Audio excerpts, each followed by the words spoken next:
The idea for my one-woman show came about because I had a midlife crisis. And I found myself frustrated and encountering these strange scenarios in dating, in life. And a friend of mine had said, you should put this into your next show. I had written another one-woman show, one more about my background, my family, growing up in an immigrant family. But this was entirely different. It's all about me.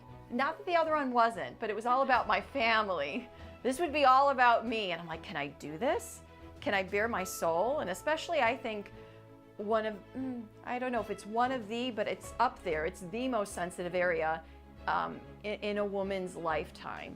You're hitting your midlife, your body's changing, you're changing. And I found myself not where I thought I would be at 40.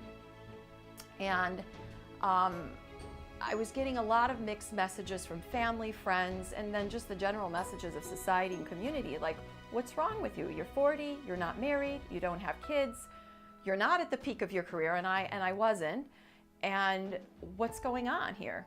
And I instead of wallowing in the misery, I thought, well, why not write about it? And hopefully use it as not only a self-reflection and a meditation, but also a catharsis for myself. Writing tends to be that for me, more than anything, not just creative expression. What I hope to accomplish with the show is I would say it's multifaceted.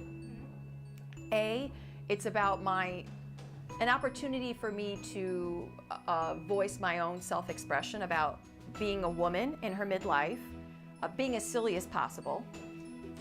I feel like it's the only time, being silly at a day job, it doesn't work. But also, I've always hoped through my art to offer comfort, to offer insight, to offer, to shake people up, to inspire them, whatever you want to call it.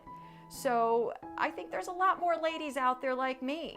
And even if they are married, they're going through something midlife. It doesn't matter if they do have kids. And it's this question of being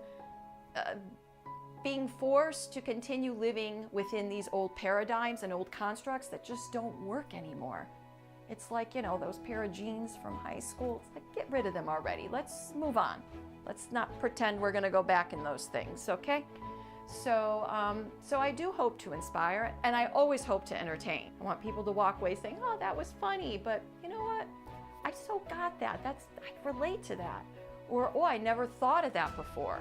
For me, it's about telling the story, getting the message across, but it's so important to me to make people laugh and make them feel good. Because you know what? There are other people writing serious stuff. I don't need to be doing that. I don't need, there's already heavy stuff in the world. I want to bring a little bit of humor and lightness, but also in a way that's poignant. It makes its point, and then people laugh. They leave, oh, okay, they leave,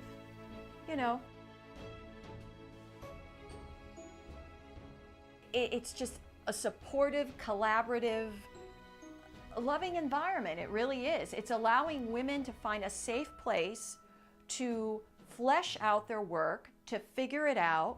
So how often do you get that opportunity in New York City? There aren't that many platforms that allow that sort of workshopping, work in progress, and on top of it for women to speak about their issues and to voice their stories. It's just a very, I think, unique opportunity.